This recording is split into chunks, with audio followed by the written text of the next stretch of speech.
पुरुषोत्तम मास महात्म कथा अध्याय 3। ऋषिगण बोले, हे महाभाग, नर के मित्र नारायण नारद के प्रति जो शुभ वचन बोले वह आप विस्तार पूर्वक हमसे कहें। सूत जी बोले, हे द्विजसत्तमों, नारायण ने नारद के प्रति जो सुंदर वचन कहे वह जैसे मैंने सुने हैं वैसे ही कहता हूँ, आप लोग सुने। नारायण बोले, हे नारद, पहले महात्मा श्री कृष्णचंद्र ने राजा युधिष्ठिर से जो कहा था वह मैं कहता हूँ, सुनो। एक समय धार्मिक राजा अजात शत्रु युधिष्ठिर छल धृतराष्ट्र के दुष्ट पुत्रों द्वारा धूत कीड़ा में हार गए। सबके देखते देखते अग्नि में उत्पन्न हुई धर्मपरायण द्रौपदी के बालों को पकड़कर दुष्ट दुशासन ने खींचा और खींचने के बाद उनके वस्त्र उतारने लगा। तब भगवान कृष्ण ने उनकी रक्षा की। पीछे पांडव राज्य को त्याग कामत्य वन को चले गए।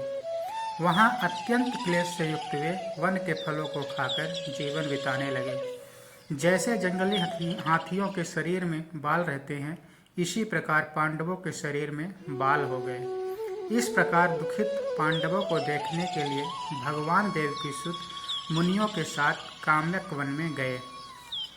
उन भगवान को देखकर मृत शरीर में पुनः प्राण आ जाने की तरह युधिष्ठिर, भीमसेन, अर्जुन आदि प्रेम विलास होकर सहसा उठ खड़े हुए और प्रीति से श्री कृष्ण के गले मिले और भगवान कृष्ण के चरण कमलों में भक्ति से नमस्कार करने लगे।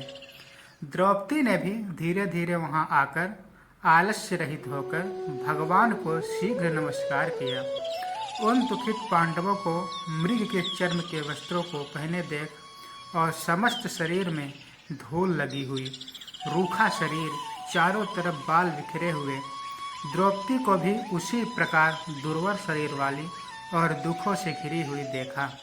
इस तरह दुखित पांडवों को देखकर वे अत्यंत दुखी हुए। भक्तवत्सल भगवान धृतराष्ट्र के पुत्रों को जला देने की इच्छा से उन पर क्रुद्ध हुए।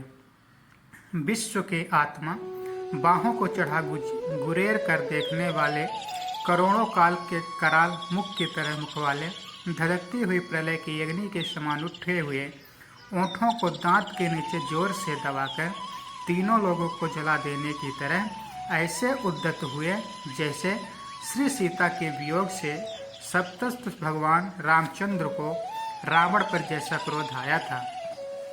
उस प्रकार शकुद्र भगवान को देखकर कांपते हुए अर्जुन कृष्ण को प्रसन्न करने के लिए द्रौपदी, धर्मराज तथा और लोगों से भी अनुमोदित होकर शीघ्र ही हाथ जोड़कर उनकी स्तुति करने लगे। अर्जुन बोले, हे कृष्ण, हे जगत के नाथ, हे नाथ, मैं जगत के बाहर नहीं हूँ, आप ही जगत की रक्षा करने वाले हैं।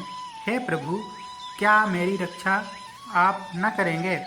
जिनके नेत्र को देखने से ही ब्रह्म का पतन हो जाता है, उनके क्रोध करने से क्या नहीं हो सकता है, यह कौन जानता है कि क्या होगा।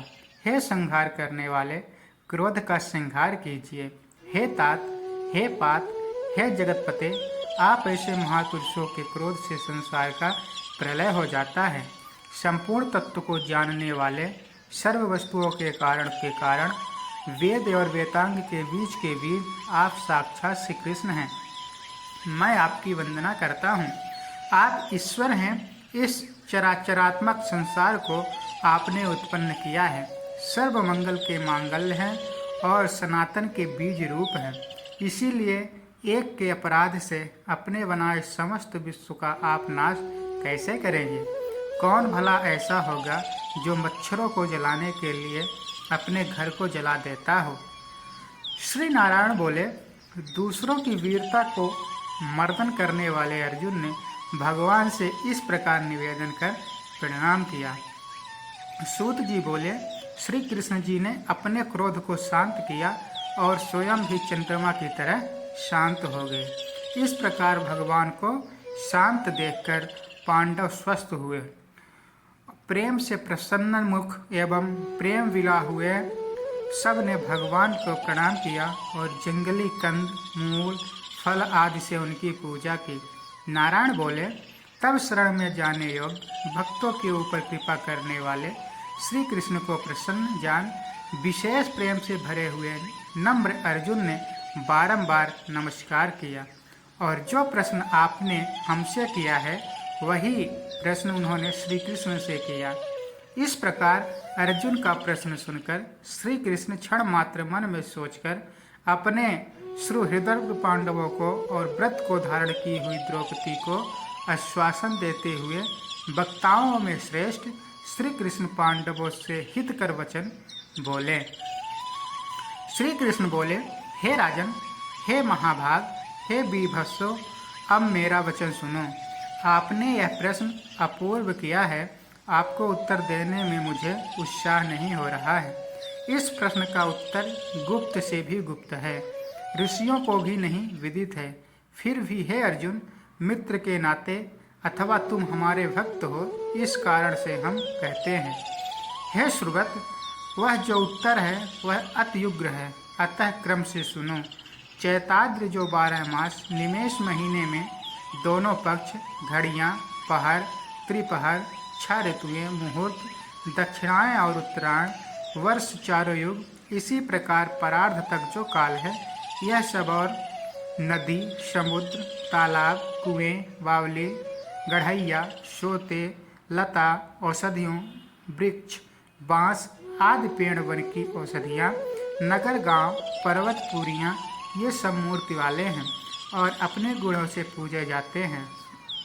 इनमें ऐसा कोई अपूर्व व्यक्ति नहीं है जो अपने अधिष्ठात्र देवता के बिना रहता हो।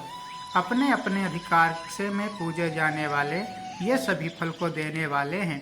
अपने अपने अधिष्ठात्र देवता के योग के महात्म्य से ये सब सौभाग्यवान हैं। हे पांडुनंदन, एक समय अधिमास उत्पन्न हुआ। उस उत्पन्न हुए असहाय निंदित मास को सब लोग बोले कि यह मलमास सूर्य की संक्रांति से रहित है, अतः पूजने योग्य नहीं है। यह मास मल रूप होने से छूने योग्य नहीं है और शुभ कर्मों में आग्रह है। इस प्रकार के वचनों को लोगों के मुख से सुनकर यह मास निरुद्योग, प्रभारहित, दुखों से घिरा हुआ, अति खिन्न मन, चिंता से ही ग्रस्त मन होकर व्यथित हृदय से मरणासन्न की तरह हो गया। फिर वह धैर्य धारण कर मेरी शरण में आया।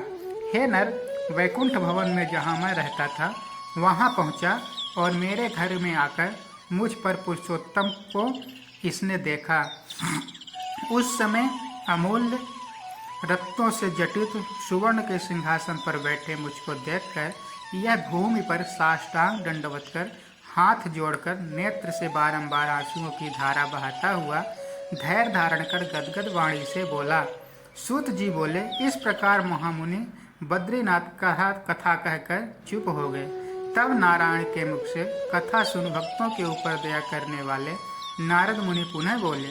नारद बोले, इस प्रकार अपनी पूर्ण कला से विराजमान भगवान विष्णु के निर्मल भवन में जाकर भक्ति द्वारा मिलने वाले, जगत के पापों को दूर करने वाले, योगियों को भी शीघ्र न मिलने वाले, जगत को अभयदान देने वाले ब्रह्म रूप मुकुंद जहाँ पर थे उनके चरण कमलों की शरण में आया हुआ अधिमास क्या बोला।